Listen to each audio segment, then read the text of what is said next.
10 days she waited for someone to come save her. She was a princess locked in the tower, but instead of her prince coming to save her, a monster came into her room every night. You'd think someone would hear the 4-year-old screams, but the pain muffled them.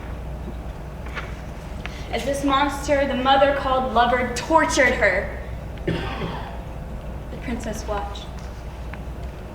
She was a hollow thing, being filled slowly with gunpowder, funneling into her like a factory bomb.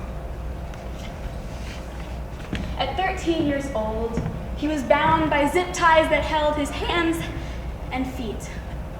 They were put in place by a monster that called the boy his son. Day by day, the monster filled the boy's heart with gunpowder and glass. The glass cut into the boy's heart like the zip ties that cut into his wrist.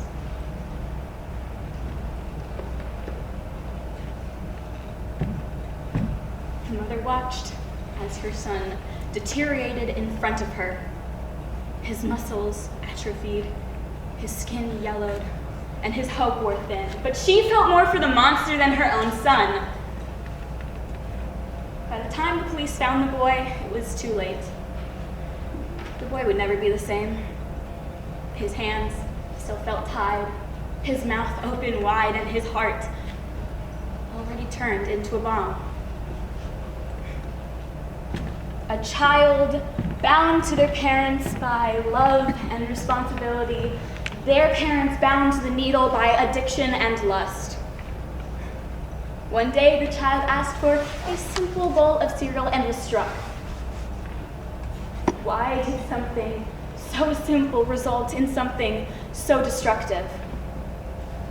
The backhanded slap put a red tint to the child's face and another drop of kerosene into their vessel.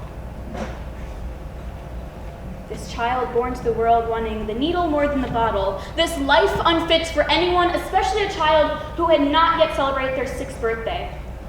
Instead of love and presence, they were welcomed with bars on their doors and loud screaming fights.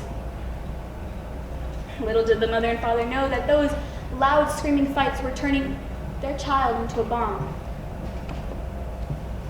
Who are we? Who are you?